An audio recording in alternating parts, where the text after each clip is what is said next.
O voo VASP-168 era uma rota comercial doméstica, ligando o aeroporto de Congonhas, São Paulo, ao aeroporto Pinto Martins, em Fortaleza. Em 8 de junho de 1982, um Boeing 727-200 foi o escolhido para fazer aquela rota. O trajeto, que contava com uma escala no Rio de Janeiro, tinha tudo para ser mais um voo de rotina do experiente comandante Fernando Paiva, de 43 anos, que já acumulava mais de 15 mil horas de voo. Ao seu lado estava o jovem copiloto Carlos Duarte Barbosa, de 28 anos e com uma experiência de mais de 5 mil horas de voo. Para completar a cabine de comando, estava o engenheiro José Erimar de Freitas, 31 anos, e com uma experiência de 279 horas de voo. No dia do acidente, o comandante acumulava 76 horas de voo nos últimos 30 dias,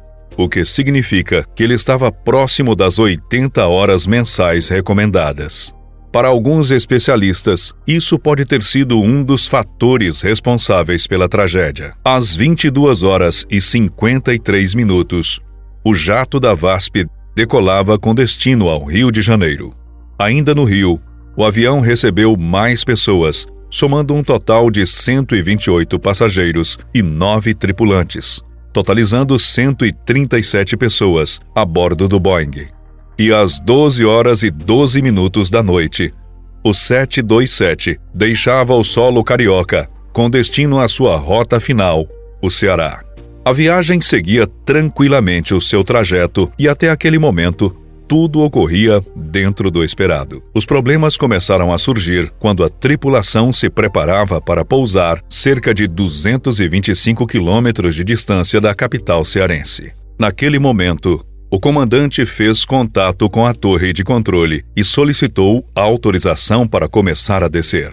Após o retorno positivo da torre, o piloto chegou na altitude de 5.000 pés, cerca de 1.500 metros de altura, e continuava levando a aeronave na direção do aeroporto.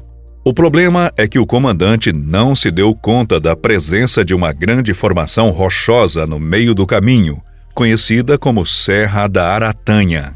Às 2 horas e 45 minutos da madrugada, infelizmente, o piloto não percebeu o morro a tempo de desviar, e o Boeing chocou-se violentamente contra a serra e seus destroços se espalharam no meio da vegetação. Todos os 137 ocupantes da aeronave perderam a vida na hora. Assim que o dia amanheceu, várias pessoas começaram a se aglomerar na serra, tentando encontrar a origem do estrondo que acordou toda a cidade. O cenário, dizem os relatos da época, era de um verdadeiro pesadelo. O impacto do Boeing com a vegetação fez com que a aeronave ficasse em pedaços, espalhando destroços, partes das vítimas e pertences pessoais. O cenário terrível dificultava até mesmo os resgates, já que os helicópteros destinados ao local não conseguiam pousar no meio da vegetação.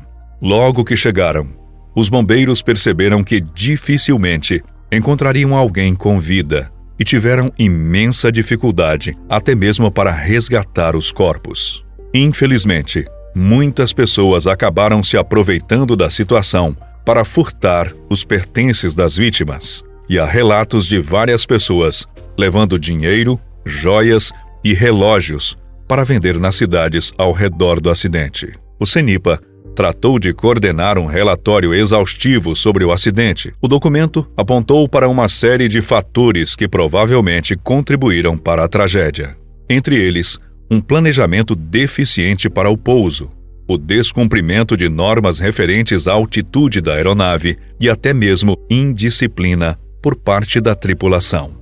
As gravações recuperadas da caixa preta do 727 mostraram que o copiloto tentou avisar o comandante sobre o morro que estava logo na frente deles, porém o piloto parece não ter entendido o que ele estava falando.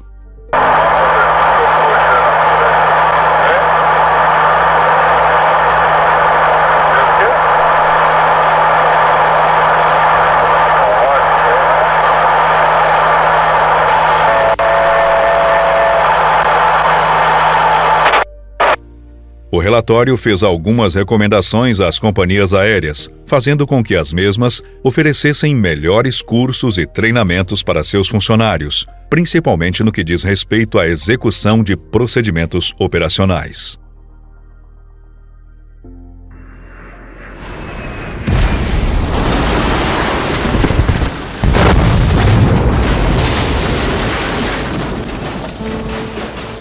– 21 de março de 1989. Estes são os destroços de um Boeing 707 da Transbrasil, que realizava o voo 801. O desastre vitimou 25 pessoas e deixou centenas feridas. O Boeing 707, utilizado no voo 801 da Transbrasil, possuía o prefixo Papa Tango Tango Charlie Sierra. O jato foi designado a realizar o voo 801. E por se tratar de um voo destinado ao transporte de carga, a tripulação era bastante reduzida.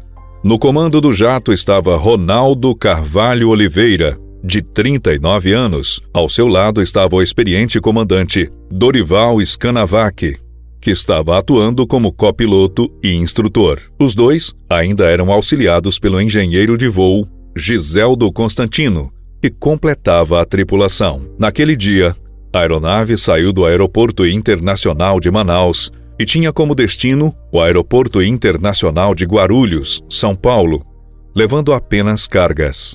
Com tudo pronto para realizar o voo, a decolagem em Manaus ocorreu normalmente e o voo transcorreu sem nenhuma intercorrência até as proximidades do Aeroporto de Guarulhos.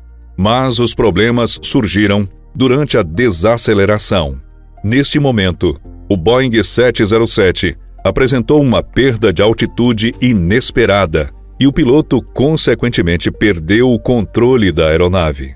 Às 11h54, ao perder altitude de forma descontrolada, a aeronave ficou também sem sustentação e acabou caindo em uma área bastante povoada de Guarulhos, onde fica o Jardim Cintila.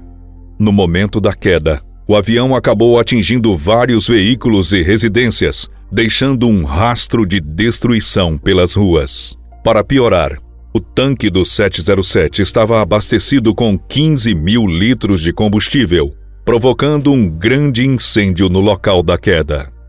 Os 3 tripulantes, mais 22 pessoas em solo, perderam a vida. O número de feridos foi estimado em torno de 100 pessoas, e muitas precisaram ser levadas ao hospital em situação grave. O relatório final levou 2 anos para ser oficialmente publicado. Nele, o CENIPA aponta os fatores que considera como os responsáveis pela tragédia. O documento menciona o fato de que Ronaldo ainda não tinha muita experiência com o Boeing 707, motivo pelo qual estava realizando vários treinamentos com a aeronave. No momento do acidente, ele tinha apenas 21 horas de voo em aviões desse modelo, e por isso, suas ações eram monitoradas de perto pelo já experiente comandante Dorival, com mais de 1.400 horas de voo nesse modelo. Na sequência, o relatório final aponta que houve um claro estado de ansiedade na tripulação, ao perceberem que seria necessário usar uma velocidade acima do esperado no momento do pouso. Isso porque, conforme consta no relatório, a pista do aeroporto de Guarulhos, onde o Boeing iria pousar, estava programada para uma manutenção ao meio-dia, e o 707 estava programado para pousar às 11h55. De acordo com o CENIPA, as autoridades aeronáuticas na época não tinham nenhum procedimento regulamentado para essas situações. Os pilotos só recebiam algumas informações sobre esse tipo de procedimento durante a leitura dos manuais de treinamento fornecidos pela fabricante das aeronaves. Somado à ansiedade da tripulação, está o fato de que o comandante e instrutor do voo não seguiu as orientações e acionou os flaps ao mesmo tempo que o speed brake, sem que tenha informado isso ao piloto. Todos esses fatores juntos acabaram causando a perda de controle da aeronave. O documento do CENIPA também deixou várias recomendações para as companhias aéreas. Entre elas, está a sugestão de que a Transbrasil deixasse de realizar instruções locais em voos de rota, já que isso criava situações de risco, como aconteceu com o voo 801. Além disso, foram feitas várias recomendações do ponto de vista técnico, com o objetivo de melhor instruir os pilotos em situações que fogem da normalidade. O dia 3 de setembro de 1989 começou de forma habitual no Aeroporto Internacional de Guarulhos, e ninguém imaginava que aquela data ficaria marcada para sempre na história da aviação brasileira. Naquele dia, um Boeing 737-200, adquirido pela Varig em 1975, registrado com o prefixo Papa Papa Victor Mike Kilo, o jato foi preparado para realizar o voo 254, saindo de Guarulhos com destino ao Aeroporto Internacional de Belém, no Pará, realizando 6 escalas durante a rota. Após realizar todos os procedimentos, o 737 deixou o aeroporto de Guarulhos exatamente às 9h43 da manhã, com destino à sua primeira escala, a cidade de Uberaba, em Minas Gerais. Naquela época, o voo 254 foi apelidado de Pinga-Pinga, já que ele passaria em vários aeroportos antes de finalmente chegar ao seu destino final. O voo 254 foi um sucesso até Marabá, onde foi realizada a última escala antes de seguir viagem até Belém.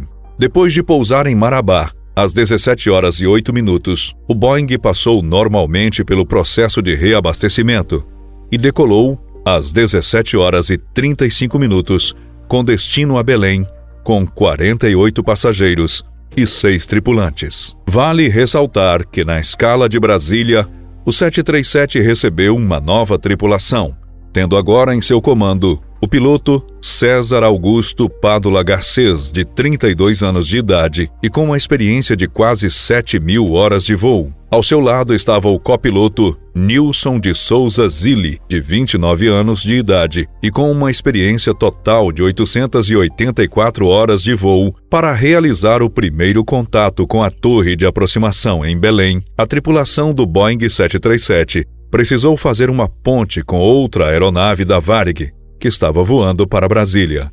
A central, acreditando que tudo estava correndo como esperado no voo 254, começou os procedimentos para autorizar o pouso. O problema é que tanto o controle de aproximação de Belém quanto o Centro de Coordenação de Voos da Varig falharam em perceber que o voo estava fora do rumo. Ainda quando estava no solo em Marabá, o comandante Garcês realizava as programações de voo na aeronave, e uma delas programou o rumo do voo para a proa 270 no sistema de navegação. No entanto, o correto era programar para a proa 027.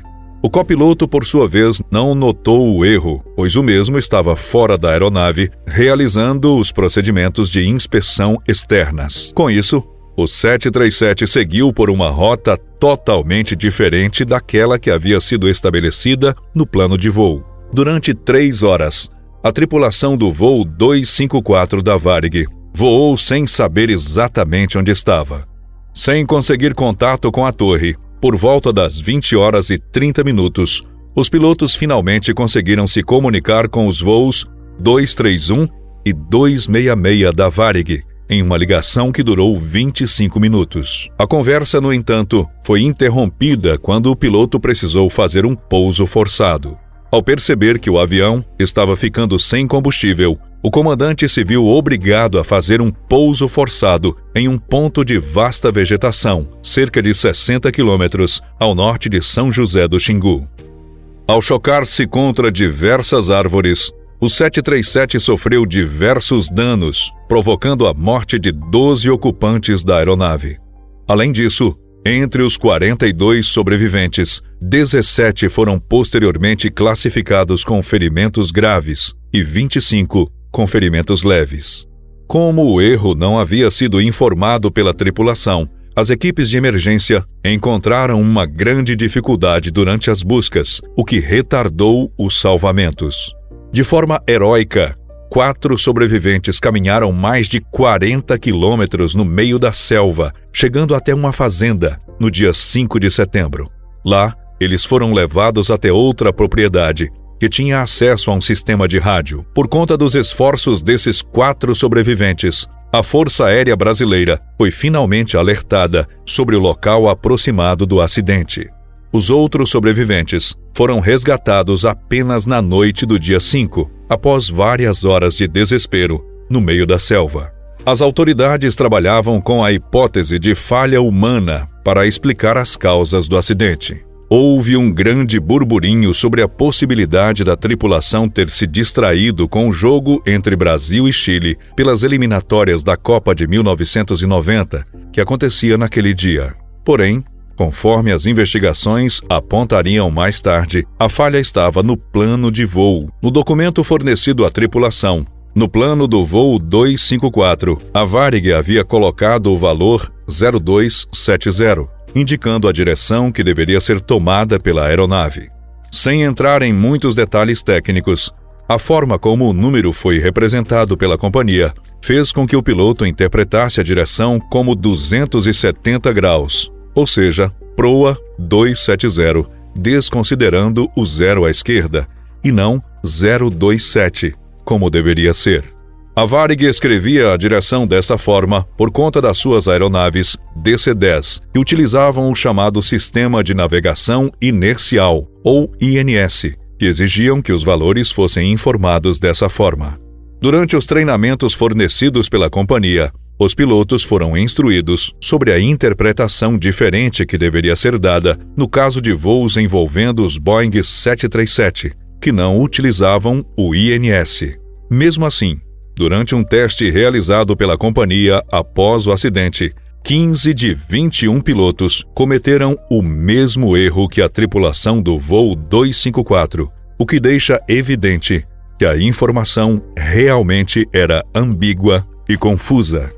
O relatório final sobre o acidente deixou claro que, além da falha humana, houve uma clara interferência por parte do plano de voo fornecido pela companhia. Por isso, a Varig foi obrigada a suprimir o 4º dígito de seus planos de voo para aeronaves que não funcionassem com o INS. Além disso, foi destacada no relatório a falta de monitoramento por parte das autoridades responsáveis. A Central de Controle de Aproximação de Belém, por exemplo, não dispunha de um radar, situação que só foi resolvida após o acidente. O comandante Garcês e o copiloto Zilli foram condenados a cumprir serviços comunitários pela participação no acidente. De acordo com o relatório final, a tripulação falhou em não pedir ajuda no momento certo, tentando encontrar uma saída para a situação em que se encontravam por conta própria.